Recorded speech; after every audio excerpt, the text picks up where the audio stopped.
Greetings and salutations, everyone. Welcome, welcome, welcome to Live from NCCE this fine December. We are so thrilled to have Dr. Natasha Rachel with us today. We've had her on the show before, but today she's come to talk to us about knowing your why, which I love.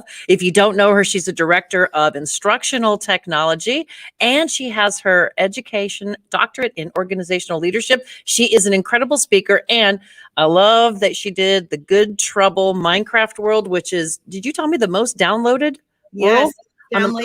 downloaded world in Minecraft. Oh, fantastic. And I also have to say on your website, I was very excited because one of the quotes that mean the most to you is be the change you wish to see in the world. And that's actually up here behind me in my classroom because it's one to me too. So ladies and gentlemen, I'm just going to let you take it away. Please tell us, how do we know our why? All right, awesome. I'm going to start with the cliche saying of 2020 and 21. I'm going to share my screen. So hello, everyone. Greetings. I am Natasha Rachel, and I'm so excited to be here with you today. Let me go back and pull up my keynote that just disappeared. No worries. We will go ahead and grab that. So give me just a second. Where did we disappear to? Let's go ahead and grab it. Of course, when we are starting with things, that's what happens. There we go. Tammy, can you still see my screen? Are we good? Amazing. All right. So like I said, and like Tammy said, I'm Natasha Rachel. We're going to go ahead and get started. I just want to start and just say thank you so much for being here with me this afternoon, this evening, wherever you are joining from. I know I saw someone from California and someone else from Montana. So I'm so excited to see you all here with us. So I just want to thank you for being here and thank you for everything that you are doing in the world right now for students and teachers all across the world.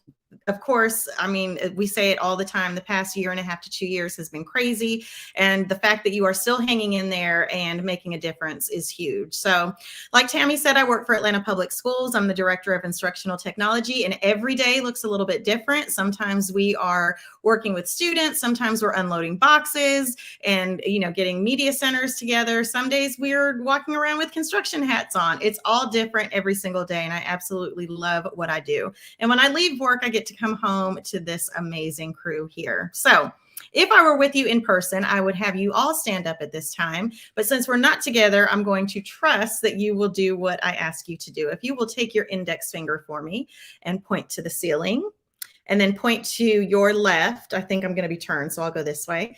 And point to your right, and point to the floor, and then point to yourself. And I want you to notice where you are pointing. And if you have people around you that were doing it with you, you would look around and notice that 99% of the people that you ask to do this, when you ask them to point to themselves, will point to their heart. And so that's where we are really aiming and striving to touch students and teachers every single day. So every single day you get to make a choice, right? You decide, well, you don't decide to wake up in the morning, but once you get up, you start making choices. What are you going to wear? Are you going to get a cup of coffee before you get dressed, or after you get dressed? You get to decide which route you want to drive to work. And with all of these choices and decisions come a huge responsibility. And so I want to just kind of talk to you really quickly this evening about 3 choices that I want to challenge you to make this school year. And as you continue on in your career, as you are searching to dive into your why. So honoring relationships, really diving into your why, and living with intention. And those 3 things together, I believe, are what helps you to know your why.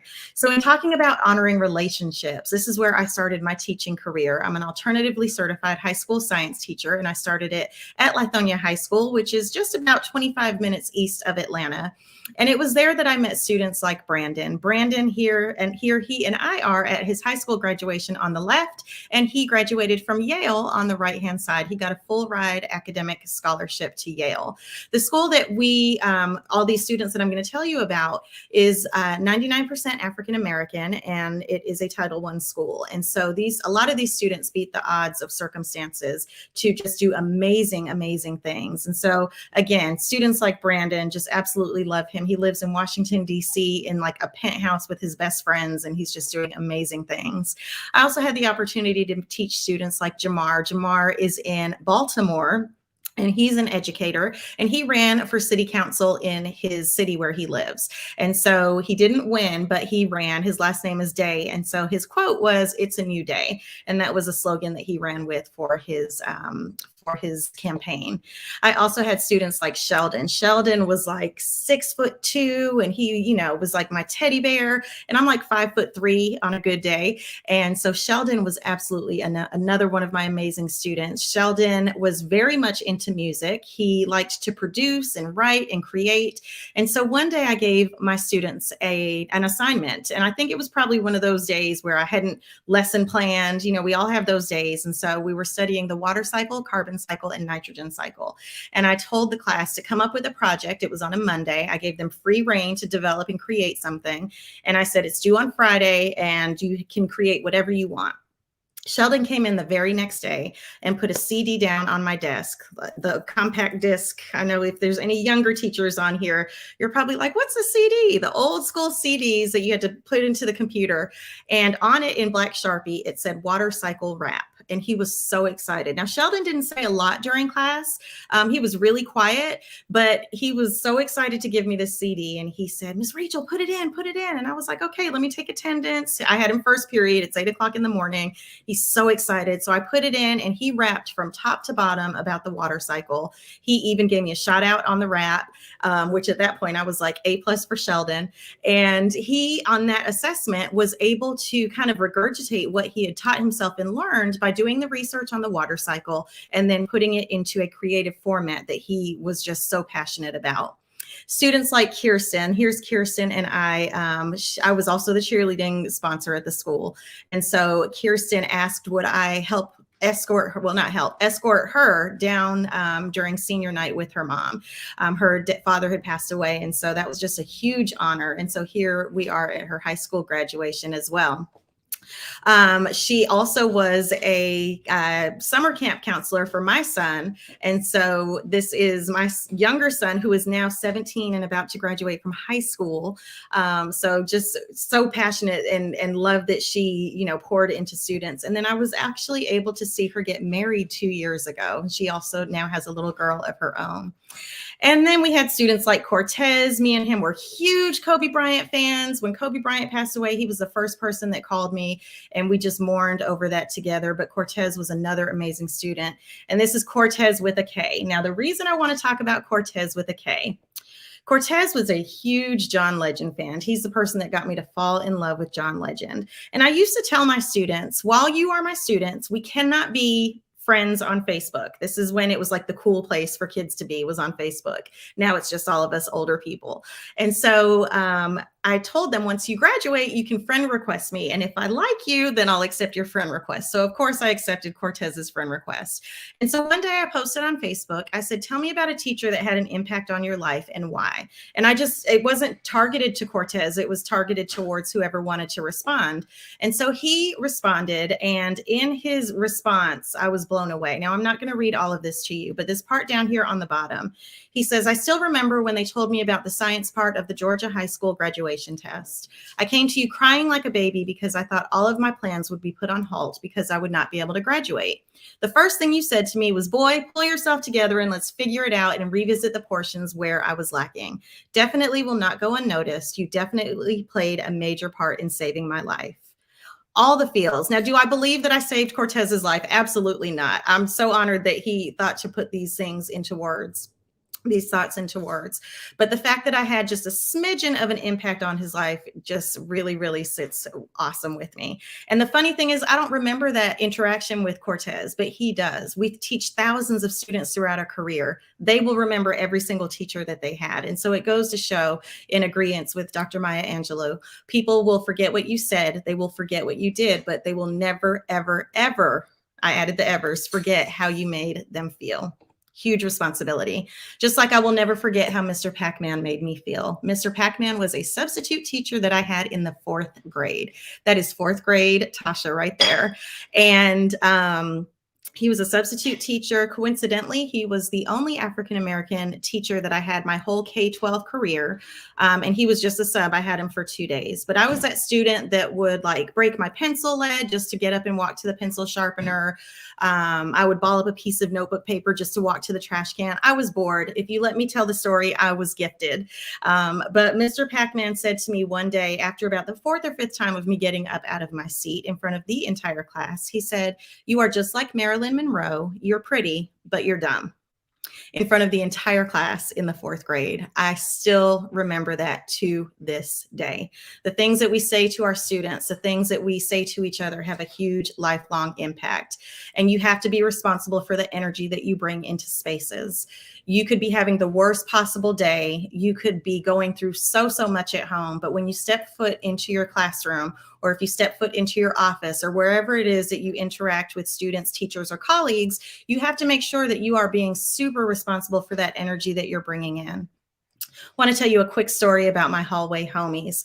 These were students that I didn't teach until their senior year. So by the time I got them their senior year, I had already been with them in the hallways. You know, I might, walk by and do like the latest little dance with them, or go by and, drop a little rap lyric or something, because I'm like the cool teacher like that. Or we would do little cool handshakes and things like that. I had this group of students, my second year of teaching, and they sat in the back right-hand corner of my classroom, 5 African-American males. And by the time I got them their senior year, we already knew each other. We were familiar with each other. We had a great relationship. And so 2 of these students are deceased at this time. One of them was playing Russian roulette his junior year of high school. I'm sorry, his senior year of high school. I taught him first semester, and this happened Martin Luther King Day weekend, second semester. He was playing Russian roulette with a group of friends and shot himself in the head and passed away. The second one actually died of a friend of his shot him over a card game, maybe about 5 or 6 years ago. He had 2 sons. My second 2 students that I want to tell you about of this group of 5 are in jail. One of them was a serial rapist, not too far from where I live, not too far from the school where I taught went. And the other one strangled and killed his girlfriend and her friend over some money that he claims they owed to him. And so I don't tell you these stories to feed further into the stereotype or anything like that. I share this story because I have one of the 5 of this group that is doing absolutely amazing and thriving. This is Matt, and Matt is a police officer, and he's doing absolutely amazing things. He is married, he has a son, recently bought a house, and this group of 5 were absolutely inseparable. Best friends. If you saw one, you saw all 5. They were inseparable. They were like brothers. And so I always ask Matt, he and I still talk to this day. We probably talk about once a month. And every time I talk to him, we talk about the crew and just school and things that happened at school. And so, somehow the conversation comes up about how he kind of exceeded his circumstances. And so I've asked him in the past, like, what was it about your situation that made it different? Like, why were you different? And he always says, Miss Rachel, I didn't want to let you down. Now, again, same with the situation with Cortez. I don't believe that he just didn't want to let me down. He definitely had a bigger calling over his life, but he just is absolutely amazing. And so I just want to share with you that the students that you have in your class, somehow they magically appear on your roster at the beginning of the school year. You can call it computer stuff or divine intervention or whatever you will, but you are placed with those particular students in that class during this year for a specific reason. You can call it whatever you want to, coincidence, whatever, but you have a huge responsibility being with those particular students and making a huge impact this particular school year. And so the next thing we just want to dive into is really talking about your why. I love Simon Sinek's book, Start With Why. My department is actually doing a book study on it now, but he has this thing that he calls the golden circle. And he believes that when you know your why, the how and the what will come naturally as a process. He has a TED Talk on YouTube, which is very old. If you haven't watched it, I highly encourage you to watch it. But I have kind of added to this a little bit. And I say that when you know your why, you have a little bit more intention and purpose. And so definitely want you to dive into that.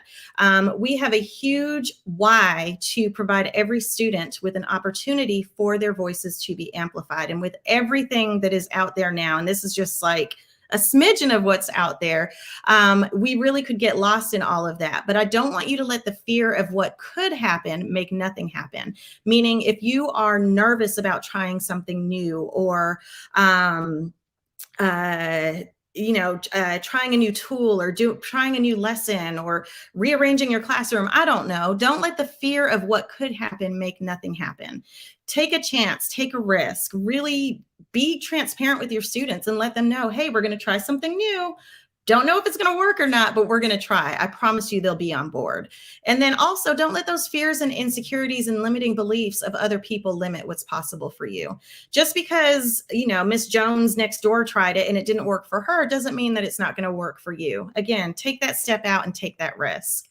I want to show you a quick video from this comedian named Michael Jr. And in this video, he is with a group of males. And Michael Jr., I don't know if I just said this, is a comedian. He travels all around the world, and he's just an amazing speaker if you have not had the chance to see anything that he does.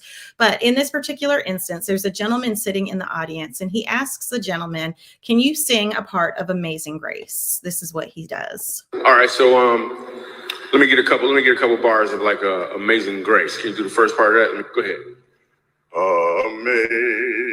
Amazing grace, how sweet the sound that saved a wretch like me. Wow, that bro could sing. You know what I'm saying? All right.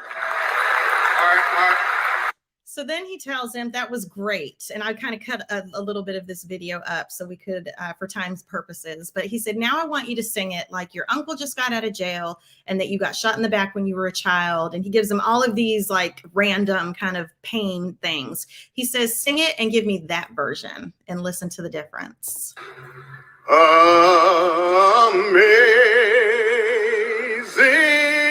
grace, how sweet the sound that saved a wretch like me.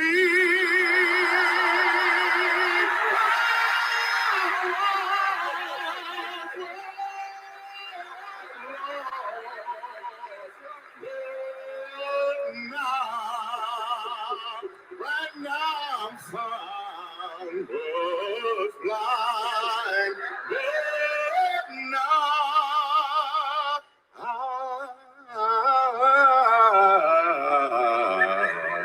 I see. Such a huge difference. And the only difference between the two versions was that he knew his why. And when you know your why, your what has more impact because you're walking in your purpose. I truly believe that. The last thing that I want to challenge you this year on your journey of knowing your why is to live with intention. And I want to know, what are you intentional about? Oprah Winfrey has this cute little book. It's back here on my bookshelf called What I Know for Sure. And she used to, well, she still does in her magazine, on the last page of her magazine, has a column called What I Know for Sure. And she took a bunch of those and compiled them into this little book. And so in here, she has some different scenarios. And so she says, you should do everything with intention, and everything that you do should be a 5-star moment. And so these are some of her moments and the stars that she gives to those moments. She says a strong cup of coffee with the perfect amount of hazelnut creamer is 4 stars for her. Picking up dog poop is 0 stars. Working out, 1 star. And being able to do good for other people is 5 stars plus. And that's what we do. We do good for other people all the time. What 5-star moments are you intentionally creating for your students and your colleagues? And again, she says if it's not a 5-star moment, you might not should do it. So I want to tell you a story. This is my twin brother on the left, our little brother in the middle, and me there on the right. And this was on August 27th, 2016. And I know that was the date because it was my mom's birthday, and it was also the day that my little brother and my sister-in-law got married. And so it was an amazing day, beautiful day, lots of celebration. And not even a month later, on September 18th, I was in our local grocery store. We have a Publix grocery store here. And I had been on Pinterest that morning. It was a Sunday. It was early in the morning. I was on Pinterest, and I had got all these recipes to make my teacher lunches for the week. And I was going to make a Greek salad in a jar. This is when the little mason jar salads were really, really popular. And so I made my grocery list. It's early in the morning. I'm going to go be productive. I'm going to get everything that I need. And I was in the grocery store reaching for a can of chickpeas from the top shelf. It's funny what you remember when you go through traumatic things. So I'm reaching for this can of chickpeas and my phone rings, and it's my little brother who lives in Southern California. And so quickly I do the math. It's 9 o'clock in the morning where I am here in Georgia. So it was 6 o'clock in the morning where he is. So of course, first instinct is something's wrong. So I answer the phone and he's just frantic. And he says, I need you to call mom. I can't get a hold of mom. Like our Jermaine was just in a car accident. I need you to get a hold of mom. I can't get her. And so our mom lives in Phoenix. And so he couldn't get her on the phone. My twin brother had been in a rollover car accident. His car flipped 3 times. And he was in the Hollywood area driving when this happened. That's his car there on the side in the silver. In silver, excuse me. He had to be cut out of the car because they couldn't get him out. Following this picture, which I don't have in the presentation, is a picture of him on a stretcher in his boxer shorts. He would have a fit if he saw that picture.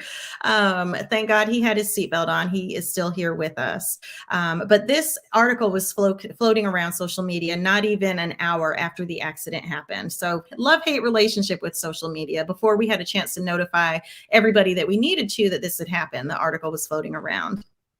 The article said that there was a 30-year-old man reported to be near death following a single vehicle rollover crash, which was interesting. We turned 40 2 months after this. And so we're twins. And so I'll take the 30-year-old because if he's 30, then I'm 32.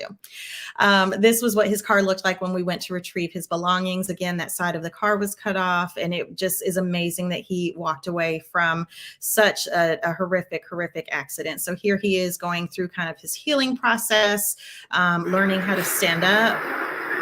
Watch your noggin. Yeah. And then sit back down. And just go through the whole healing process. So when you go through something traumatic, and maybe, maybe you haven't, hopefully, I hope, have not had to experience something this tragic in your family or with a close person around you, your trauma could be a little bit different. I mean, the pandemic was trauma for everybody, but when you go through something traumatic, you really have a different outlook on life, and you really have a different kind of view on what's important. And so again, with my students and all of these different people that I've been fortunate enough to have these relationships with and these interactions, my twin brother, as a result of just surviving such a thing, is also one of my whys. And so I want you to challenge yourself to go back to your why and push yourself to make the most of every second of every single day that you have. I'm going to go through one of these. Of course, as a result of going through all of this, it really challenged me to dive further into my why. And so here are just some things that I did to kind of get out of like a rut of just not feeling good. I came up with a word of the year. These are some of my words of the year over the past 5 years. I actually have possibilities on this mug here. So I try to put it everywhere around me for that year. And I really try to live and thrive in that word for the year. I also keep a gratitude journal. This is just an empty happy planner that I have on my nightstand. And every night I write down 5 things that I'm grateful for that happened. And I really do these things because I believe that the energy that you put out is what comes back to you. So if I know we all have those friends that are, I call them the woe is me friends, like, oh, woe is me. Everything happened to me. The world hates me. Everything's terrible. If you continue to put that negative energy out, that's what's going to come back to you. So I just try to put out all the good, positive energy. And one of the things that I have done, and I'm actually in the middle of the 3rd round of this, is 100 happy days challenge. And so the challenge is, can you be happy for 100 consecutive days? There's also a TED Talk on this as well, the gentleman that created this. So all you do is take a picture of something that made you happy every single day for 100 days. These are some of the ones that I've had over the years. And you post those images on social media. You come up with your own hashtag. My hashtag is Natasha Chooses to Be Happy. And if you search that on Instagram, you'll see all of my 100 Happy Days posts. Of course, I got to meet Congressman John Lewis before his untimely passing. And so some of the things that just really have made me happy over the course of these challenges. These are some friends that have done it in the past. Of course, lots of kids and Disney and that kind of thing, which I love. And so, like I said, I am in the midst of a challenge now, and I would love if you joined the 100 Happy Days challenge. This is the website that gives you just a little bit more information about it. But again, it's so simple. Just take a picture of something that makes you happy every single day for 100 consecutive days. And why is this important? Because this is the time that matters. Now is what matters. Today determines who you're going to become and the quality and direction of your life. So you do not have permission to quit, no matter what is going on in the world, regardless if it's something happening personally to you or the pandemic or whatever.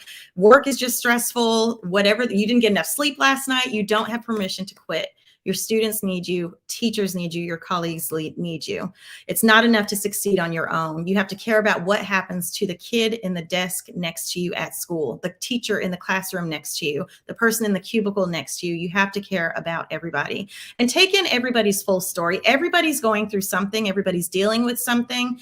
You have a responsibility to truly care about those people and do it without judgment.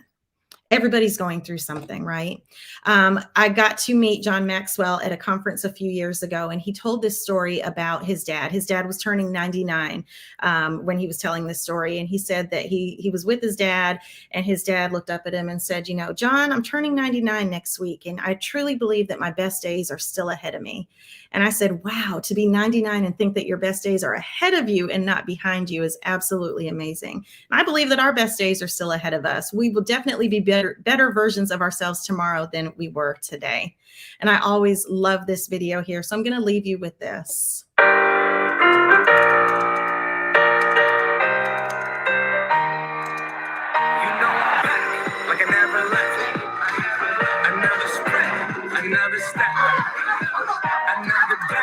Another breath. Been chasing dreams. I know I get strong. I get a new attitude that'll be sunlight. It's a peace of mind. Seeking to find I can sleep when I die. Want a piece of the pocket, the keys to the ride. I'm straight. I'm on my way. I'm on my way. I'm running late. What can I say? Glorious, glorious. Chance to start again. You okay? Worry about you yesterday.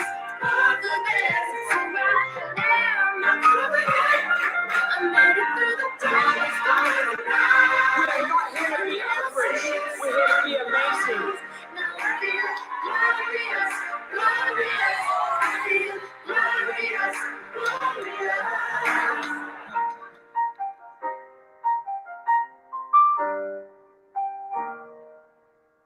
Every single time I watch this video, I get chills. You, my friends, are not here to be average. You are here to be absolutely 100%, unapologetically, absolutely amazing. And so I just want to bring back to the forefront as you are delving into knowing your why and why you're doing what you do every single day. Make sure that pieces of those include honoring relationships, diving into what that why is, and living with intention. Thank you so much for your time today. It was a pleasure being here with you this evening, and I'm going to pass it back to Tammy. Joy to have you with us today. Everybody was just going, oh, this is the 100 Days Challenge. That's awesome. And they were writing down the books and everything that you were recommending. And it was interesting because we were all looking for our why as educators. And then we started thinking, well, how do we get students to start thinking about how to find their why? And I love the kindness journal because, and the one where you think about, or thankfulness. Do you have any other things we could use for students to help them find their why? Absolutely. So I would definitely encourage every educator to get a Headspace account. It's free for every single educator in the United States, Australia, Canada, and England, if I'm not mistaken. If you just go on Google and type it in, you'll find it. But definitely grab that free Headspace account. There are tons of like mindful meditations, if you will, that you can play that are student-friendly, student-centered. And also encourage your students to keep a gratitude journal and get them to do the 100 Happy Days Challenge. You could have a Padlet that students contribute to every day with their 100 happy days or their gratitude for the day. So all of these things that I talked about are great for adults. They're all things that I love to do, the word of the year and all of that, but they can all be transferred over to your students as well. Oh, I love that. I was thinking of Flipgrid where they could record what they're thankful for. So, How inspirational. It's so uplifting, as you know, as it's just been that kind of year. So we are so thankful that you came to join us today. Don't forget to follow Natasha on the Twitterverse, and you can see her Twitter handle right there beneath her. And we want to thank you so much for being here with us. It just incredible. I feel so good. I was writing down all the books and all the websites, and I was posting things for everybody to get all the stuff because it's just so wonderful to I just feel like I can breathe, and I'm thankful for you. So thank you everyone who joined us today. And don't forget, we are looking forward to the NCCE 2022 live conference taking place in Seattle, February 2nd through the 4th. You can see the website down below. So be sure you sign up to come join us live, really live. In person and up close and personal. We want to wish everyone a marvelous holiday season, however you celebrate. But just remember, we are grateful for you. And what are you grateful for? And we will see you back here in the new year in 2022 in January. Again, Natasha, thank you. And everyone else, Thank you. have a great holiday season. Thanks, everyone. Bye. Bye.